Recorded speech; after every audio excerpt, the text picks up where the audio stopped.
I guess I'm live. I'm just trying to figure out what this is all about. I look a little rough, but I've been researching this. I don't know how long I want to stay on. I just wanted to pop in and see what was up. So I hope you guys are having a great day. I'm cooking a turkey right now and start a question.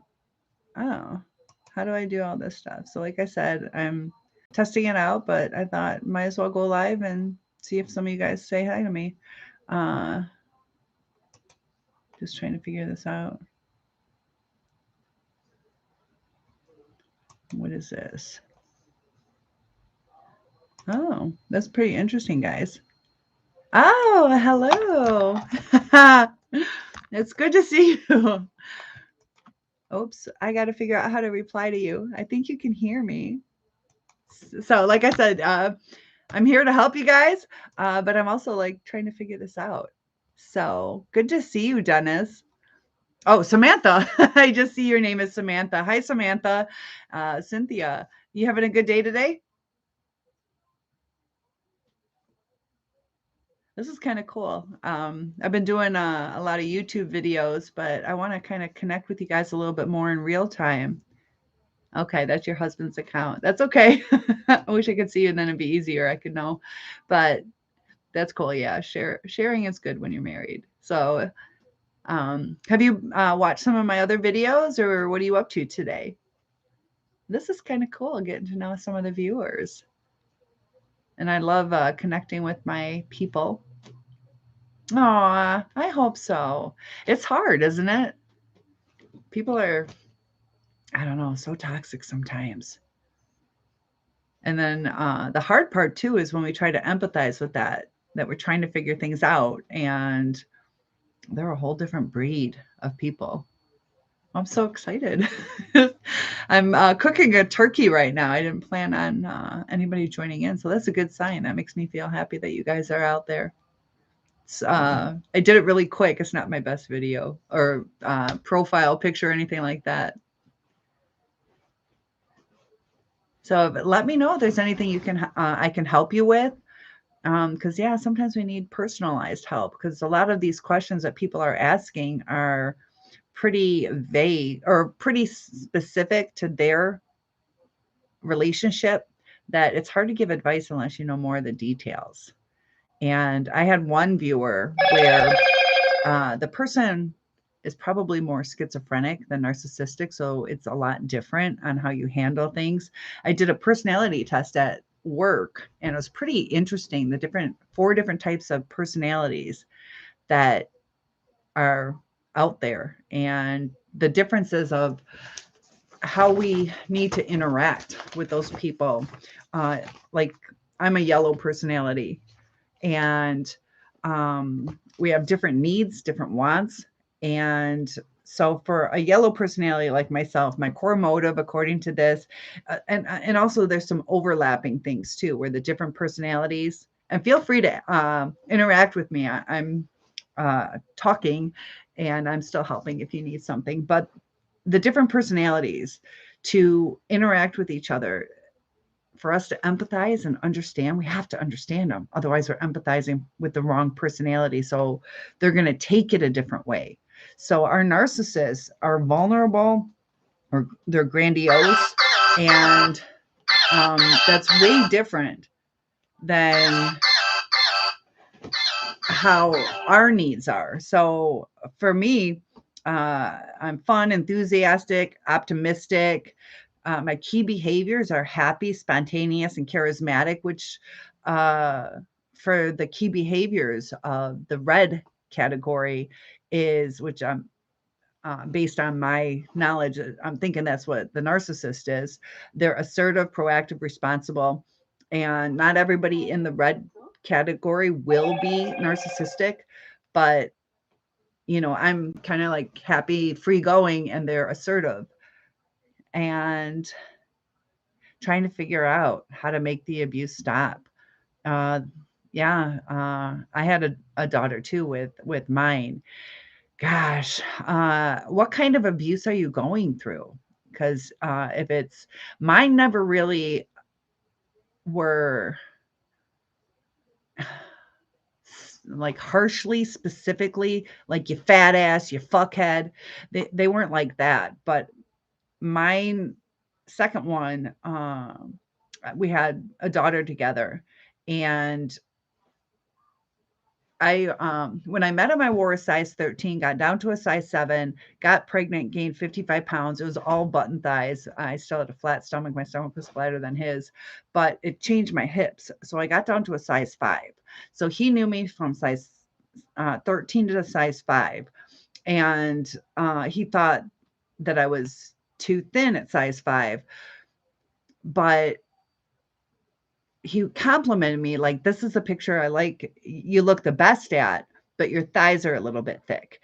And it's like, I keep my body thin because otherwise I'm off balance. And it's like, they can't just give you a nice compliment. So he never called me a fat ass, but was never happy and focused on my weight way too much. Cause yeah, it's just an insecurity about him. He was a bodybuilder.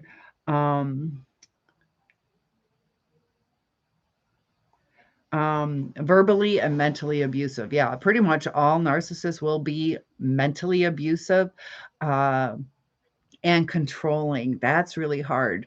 Mine was more the unspoken control where I reacted to him. But as far as them being controlling, this is hard because they don't like to hear what we are trying to say. They'll take it as a personal attack.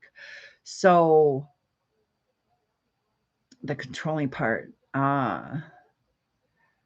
you're going to have to talk through it and ask to agree to certain expectations, that this is what, and you can give them, this is what works in the school. Okay. I'm a teacher, and I've realized, like, when you're talking with a narcissist, you really kind of have to treat them like a child, subtly, like without them really realizing. So what works for us, if we say, go sit down, it doesn't work.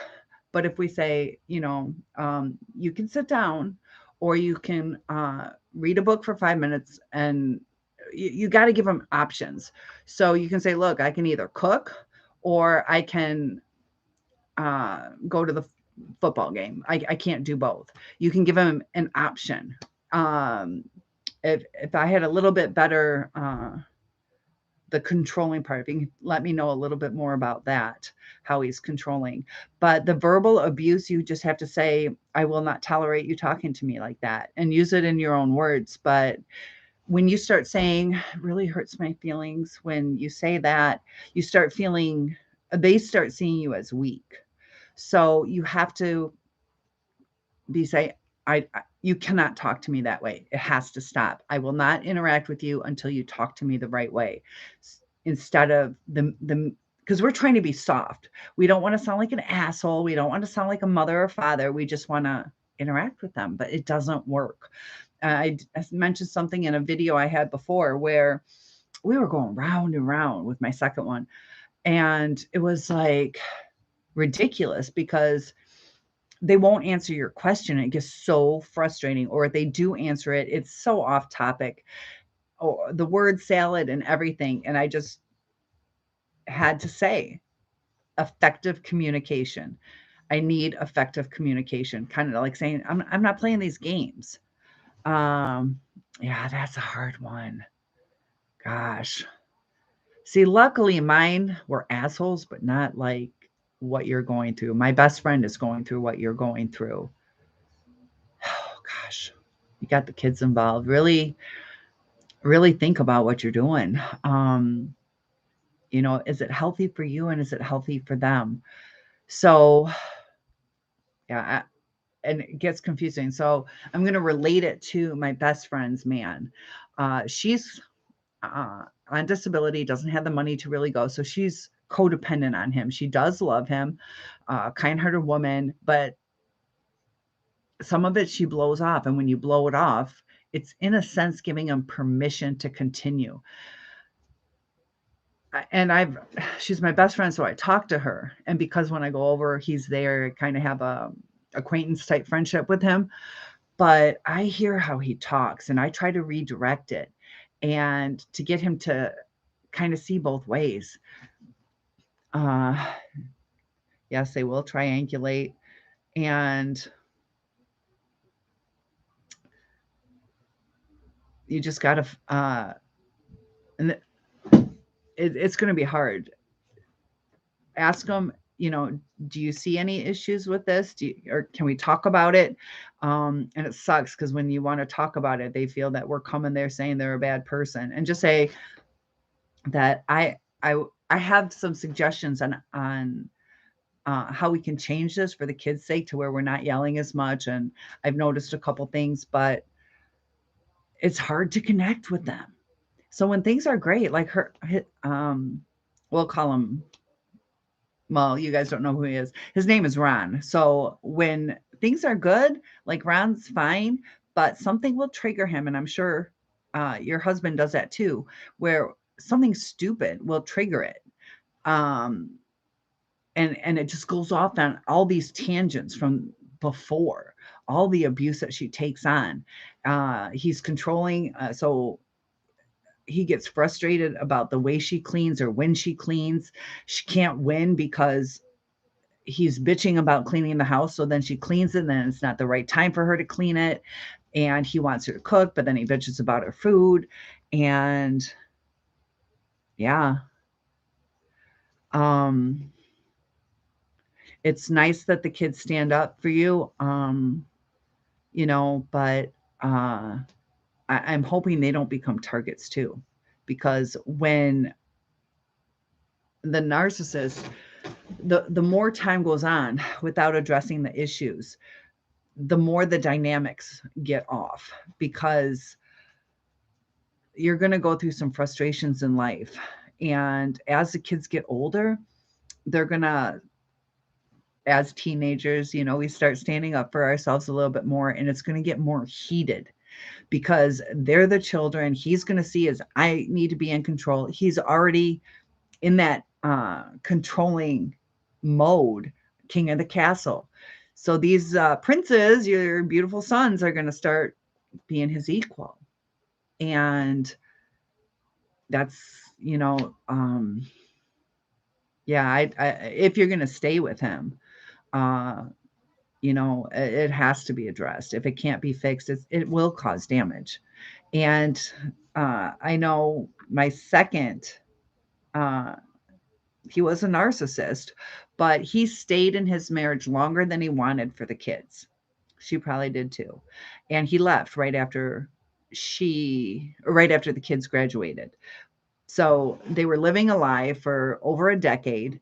And the kids, this is the thing from the kids, is they were like, yeah, I mean, we saw it coming, like about time, we thought you'd do it sooner. And his whole thing, like throughout probably 8 years of it, is like, I don't want to hurt the kids, and it's better for the kids, and I need to be there. And his daughter isn't talking to him really. So it hasn't helped with a better relationship. So it damages the relationship between the parent. Now he is the narcissist. I don't know the ex-wife, but staying for the kids' sake. And there's a lot of kids out there like, I wish you guys would have broken up, especially the way he blows up. Mine did a lot of the silent treatments, but okay, yeah, be careful.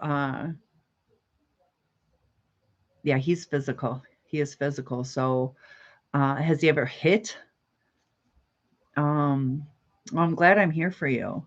Yeah, because it's hard. This crazy. I'm glad there's a reason that the timing was just right for us today, because I feel your pain. But physical abuse, like, that's not cool. Once a push, then a shove. He sees you as weaker than him.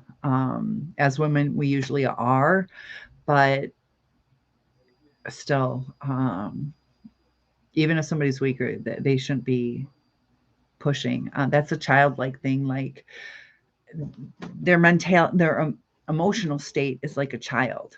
And Friday, I had to break up a fight, and it was over one kid. They're standing in line, and one kid just kind of brought his foot here, and that irritated him, and they start punching. So when the narcissist gets into that childlike mode, they react like children. They can restrain depending on how irritated they are. So I'm sure you've seen with your relationship with your person is they're restrained, like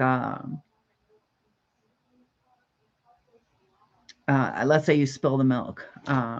They'll probably do something. They'll probably yell at you. But if they're on their way out the door, they have other distractions. So they're just going to yell at you, call you stupid or whatever they're going to do and go out the door. But if it's something more stressful, like my boss, my best friend, my mother is coming over for dinner. Now you fucked this up. So they're going to start to get even more angrier. And that's when the reaction is going to be more extreme.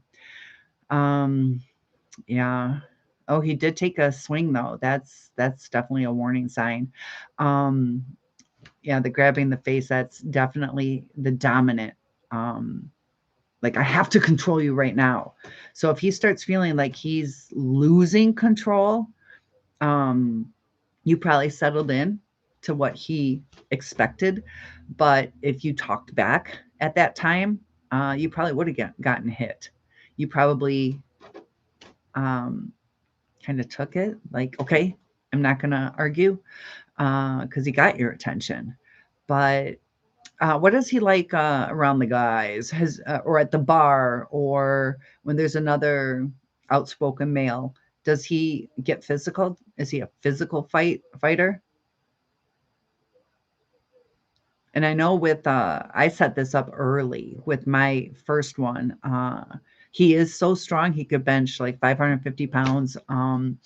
So we just had the no spanking. I know some parents will spank, but even just a little tap, not necessarily an abusive spank, but I didn't want him losing his cool and not knowing his strength or doing it too many times, to where it boom, boom, boom, boom, boom, when it should have just been a little spank. So luckily he's never done that.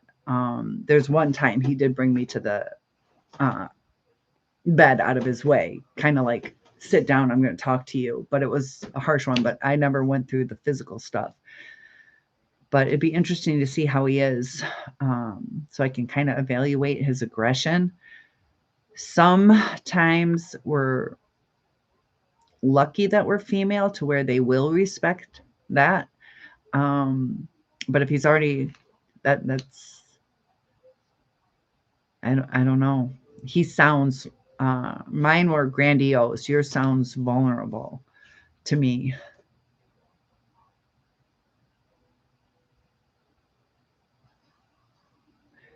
So he keeps to himself, but doesn't really choose to be alone. So does he want more interaction? Or does he feel nobody likes him? Is it the poor pity me? Like I might as well go do my own thing. Nobody gives a fuck. So, okay. Okay. So if he's I see what you're trying to say. If he's introverted and chooses to stay alone. Yeah, that's my neighbor is more like your husband. I know several, either they're narcissists or narcissistic. So this is so weird. Because we're neighbors, I still interact with him. Same with my neighbor. So he just got back together with this girl. So a lot of times there's a flip-floppy, unstable, and he just got back together with her and gave her a ring. I think this is the first time they made it official. And he's like, well, she better appreciate that. If not, da, da, da. And it's really special to me. And if not, like, he says some aggression type things. He's awkward around people too. So he's learned. It's like we all desire love. Some can't handle it. They can't handle it, but he desires it. And when it's real, he can't handle it.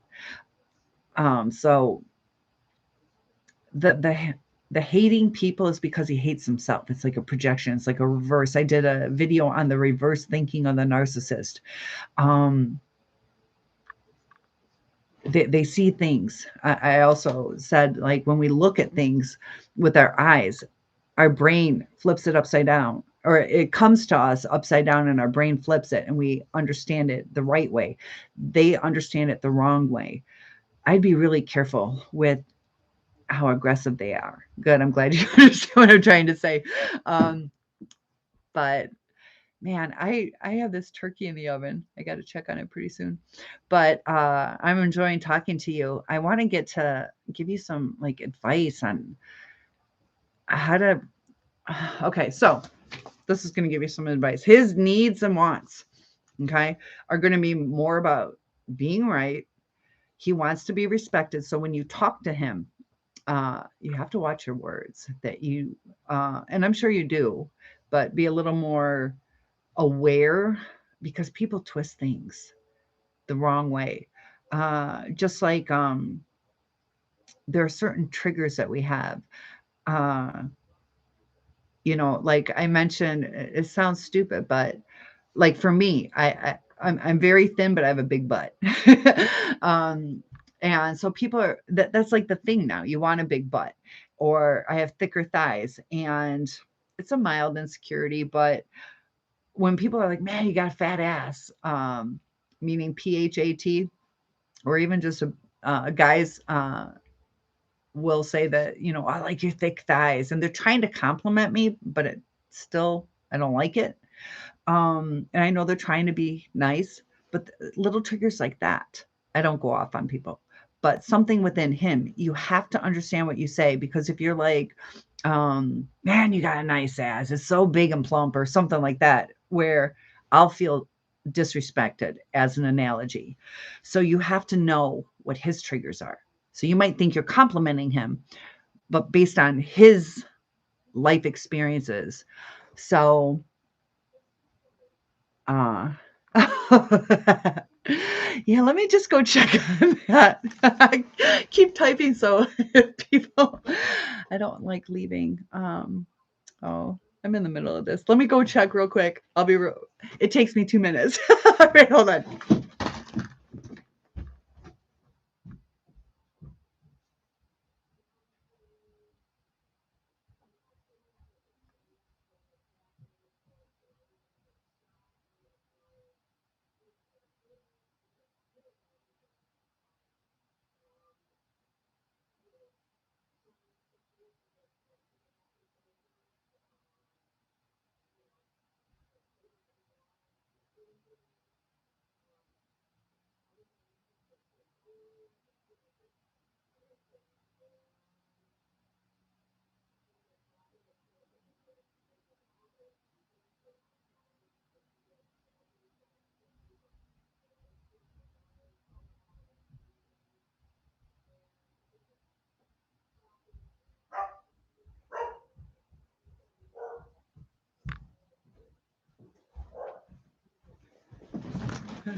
Okay, la la la la la. I see you. That's cute. So I'm not sure if it's done. It's gonna be done pretty soon, but I noticed some of the skin was over the pop-up timer. So maybe it's done. It's are uh, more grandiose, um, or at least, yeah, whether it's because my first one was pretty mellow and quiet. My second one was like the life of the party. So they can be all different kinds. But he is reminding me a lot of Ron, my best friend's guy, because they were both in situations they needed somebody to help with the money. Um, and they're in open relationships, but they both have their own self-esteem issues to where there's really not other opportunities, but they agreed to it. They have had dabbled in a couple things, but I kind of wonder on that too, like, some spice of life, I guess. But yeah, I kind of had a feeling you weren't working. And so you're a teacher too, in a way. I know. I had the hardest time with that. It's hard when yeah, it doesn't sound like you want to go back home with mom and dad, and for you. And this is the thing. Now come over in with me. I got 2 empty rooms. Um, gosh. Yeah. How old's the youngest? I have a feeling fairly young. Um, that's the thing. We have to, I don't know, if they're physical, you cannot go through physical abuse. And you're going to kind of get yourself trapped, because if you stay another 2, 3 years and nothing changes, now if something changes, it's different. Uh, come on over. And yeah, wouldn't that be cool? You should do it with me one time if you want. I will do it. Oh, you might not want it out there since you guys are still together, but it'd be kind of cool to interview you and have like a duel. But if you leave them, we can do that. I knew there was a 2-year-old. Okay. Yeah. I can understand that. Sometimes when the kids, we got to remember too, when the kids are at school, the kids are at school. We don't really see them then. But yeah, I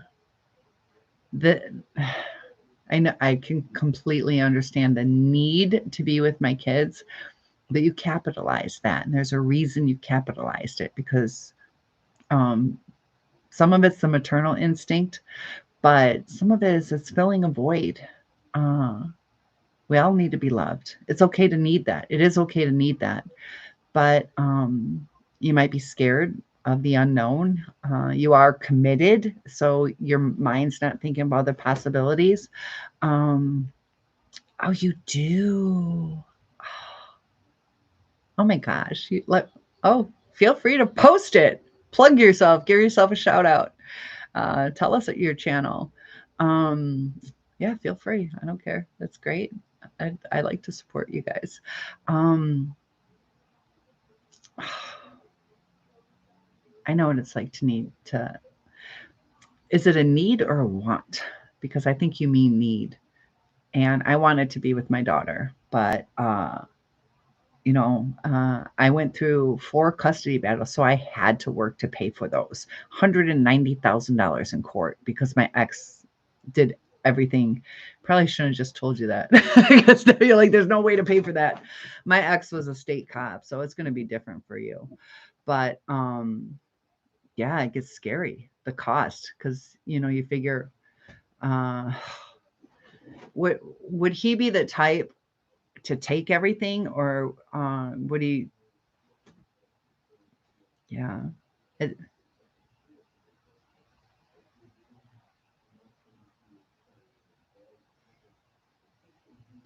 yeah. So he came from probably a narcissistic family, and you know, gosh. Oh, see, yeah. My ex, I got like a uterine infection after I had my daughter, and I was so sick. Had to go to the hospital, get an IV. Kept calling up at the hospital because he said, I'll only watch her if nobody else can. Because my mom was out of town, my sister was out of town, and or my mom was sick. I can't remember the story, but neither were available. And he kept calling up to the hospital. And I had to have him take the IV out. And I'm like, I gotta go get my daughter. He had we were broken up at that time, but I he had a girlfriend over there. Uh, and luckily, I mean, we never liked the new supply, but she did a good job watching the kid. But I come home or to his house, and he's washing 2 dogs. She's watching our daughter, and at the end, he smacks my butt as I'm getting in the car, like a flirtatious, and it's like, you broke up with me. I needed this medical attention. I come, and then you're flirting, like you you I don't know. So, yeah, you got it tough. Um, ooh, yeah. And I'll tell you what, when I was going through my custody battle, my attorney was pregnant, and she miscarried because of the stress. Like, she really cared about me, and she wanted to do her best job. We had a really good relationship, my attorney and I, and stress can cause miscarriages. I think that's why I miscarried too, because of the stress with my person. And stress can affect us in ways sometimes we don't even realize, but it causes diabetes, high blood pressure, stroke, so many different things. Um, depression, and it's changing our brain chemistry. So unfortunately, I'm going to have to go. I can check back. Maybe, I don't know. I have company coming. But, oh, oh, yay. Yay. I'm glad he's here for us. Um, yeah, miscarriages are terrible. So you got lucky. So Samantha, that's your YouTube channel, Samantha Claus. Claus. I'm not sure how you say it. Claus. Close. I wish I knew how to pronounce it. Oh, good. Okay. Um, so what was I going to say in closing? Yeah, people, go check her channel out. There you go. Right. Oh, what was it that? Okay. Close. Close. Huh. Okay. I'm learning a new language today. What type of name is that? Do you know? Um, it's not German. I don't know. What's a Z? Oh, what is that? Polish? What's the Z? Hungarian. Okay, so I just learned some Hungarian today. I wanted to say something before we go. Uh,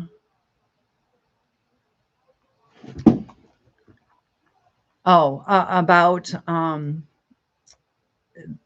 want you to think about this while you stay with this person. Um, you see what his parents did to him and how he is. Do you want your kids like that? Also, how I mentioned that it changes our brain. I have some videos on that. As far as the brain damage that happens to us, we need to rewire it. We don't want it to be permanent, because otherwise we're going to start turning narcissistic, and it's going to destroy our lives. So like I said, give them some options. Do it. It's almost like you got to match it, but you have to match it carefully. So for us, how I was going over this, like, what do we need? Keys to relating is we need praise, appreciation, positive, upbeat approach. We want to hear, hey, what do you think? We can do this to make things better. Like, why don't we start having dinner every Friday? Wouldn't that be great? Like, that would get us like, oh, we're loved. Or this is at least for me. So for them, they want facts and figures, logic, not emotional. When you talk to him, match him. He wants logic. We need to make a difference because the kids are wetting the bed more now, or the kids are, or even just focus on yourself. So he's not angry at the kids, but be direct, brief, and specific. So for me, I got real wordy. A lot of times that's because they go into that ghosting and silent treatment, to where you're like, oh, I have to say it 18 different ways so they understand it. Just say, look, I can't handle the way you yell at me. What are we going to change? And that's it. Like, we're used to, like, it hurts my feelings and it gets loud and then I get a headache and I can't concentrate, and I love you so much. Like, I really love you and I want this to work for us. You have to be like, look, this isn't acceptable. It's not acceptable when you yell at me. We need to change it. You can offer me some suggestions, or I can tell you what I need. And it's kind of like a dicky way to talk. But just like with the kids at school, where I'm like, sweetheart, you're kind of frustrating me and I need you to focus. And it's a little bit dangerous for the other kids when you're walking around with scissors. No, clear logic. Sit down. I don't want anybody getting hurt. And you got to talk a little different. But just be prepared. He'll see the power in you. And it's going to scare him a little bit. But if you don't show him that power, he's going to continue doing what he's doing. So I hope I was helpful. Yeah, it's you're right. It does need to be that way. So I'll tell you what, I'd love to talk more. I can log back in tomorrow night. I'll plan on 6, 7, or 8 o'clock tomorrow, Eastern Standard Time. I don't know where you are. I don't mind logging in. Yeah, tomorrow's Monday. Anytime after 4:30, if you want to tell me a time. If not, I'll just kind of hope to see you. You can tell me the time zone too, and I'll translate it. I don't think you're in Hungary, are you? I'm hungry. Turkey's almost ready. I'm Hungarian too. Ohio. Oh, cool. I'm eating my hair. Maybe we'll meet up one day at Walmart or something. I go through Ohio. 4:30. I will see you tomorrow, and I look forward to it. Go ahead and give me some examples or some questions or some insight on some things. And I look forward to that. I will see you tomorrow. Thanks so much, Samantha. And awesome. I will see you then. I'll talk to you soon. Bye.